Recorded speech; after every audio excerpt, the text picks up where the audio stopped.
klausītāji! Labvakar, dāmas un kungi, šajā trešdienas vakarā. Nu, netipiskā trešdienas hokeja elites vakarā. Jā, esam pieslēgušies no Akropola Rīgas ledushalles, kur jūsu ekrānos būs mājnieki Garkalnes Patrioti un viesi Valmiera. Mazais laukums te arī nesen Lauris Dārziņš bija kāpis uz laukumu, tā kā varbūt patrenējās kopā Sprukti, jo principā viņi jau arī strādā kopā. Un te kāda epizoda būs? Un Ozoliņš metrā pārtrāmī. Un pats vēl savu izlīmē bišķiņ, bet nu tur tā cīņā izgāja. Jā. Bīnerts uz otru malu, būmeistaram. Laba piespēle, mēģināja tālāk atrast tik labu nospēlēns un... Nai, neizmanto Bīnertu, pats gribēja iemest. Bet tik skaisti nospēlēja uz zilās, tik augstasnīgi, pārliecinoši, un Anis pats tiek. Un Jānis paicās. Nebija tik ļoti piespiedies tam labajam stabiņam, lai negūtu tos vārdus, bet, nu, negūst Valmiera, diemžēl. Pamainīsies pēc pirmā gola. Nu, aiziet Gindra pa malu. 2-3. Bet Žikovs līdz galam noved metienu, lai arī saglabātu sevi. Spēlē ļoti labi iziet. Ozoliņš pats. Un cik smuki tikko tieši Valmiera skatītāji ir aiz tā vārtu guma, kā saka, palicās. Nu, tik foršas tās emocijas tur uzreiz redzēt. Bija ļoti patīkami. Mēs ar tiem skatītājiem arī, kas tur ir ieradušies. Tas bija ļoti labs moments. Caur bortu iztūmu ar vienu roku un ar lādējumu. Tālajā, ja? Nevar redzēt. Nevar saprast līdz galam, bet izstāst, ka vārds ar labo roku. Nu, zem atsteicīm vai virs atsteicīm tagad ir jautājums. Kurš redz?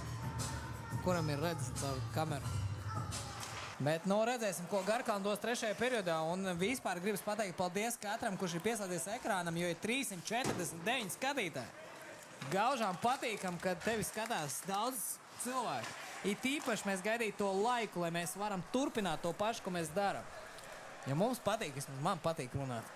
Mēs ceram. Kāda epizode? Kas tur notika? Kamergrauz! Jā, viņš traucēja Ūdrim noslīda ripu, viņa ieslīda aiz uz Jānski, jo Jānskis bija piecēlējis kājās. Ja es nemaldos, šobrīd jāapskatās. Vai kamergrauz tur pieskārās vai nē? Jo ripa tagad aizies aiz vārtiem, Ūdris ies. Ūdris iet aiz vārtiem, viņam ir ripa. Un viņš te viņa noslīd pret... viņš viņu deva uz otru pusi un trāpīja Uljānskim. Viņš gribēja iedot Friedenbergam uz otru, lai uzsākt uzbrukumu. Uljāns bija tik tālu. Turpat kamergrauz nepieskārās. Jā, on goal. Tas būtu zīmīgi, bet jebkurā gadījumā saku vēlreiz gribas atkārtoties katram, kādas te ir epizodes. Žukovs nezin, kur ir ripa, viņš nezin. Riperis bet viņš noguļos. Un kāda gaļas mašīna aiziet, Ūdris arī iekšā no aizmugures. Te būs noraidījumi, te būs kautiņš, te jau ir Gindra. Ūdris no aizmugures labi ielīda. Tur viss būs slikti. Te vārtu, kas guļ uz ledus? Guļ uz ledus kaut kas bez ķīveres Gauja. Izstāst pēc 7. numura. Jā, un viņu Anis, pārmāca. Gauja viņu atbild atpakaļ, ka nē.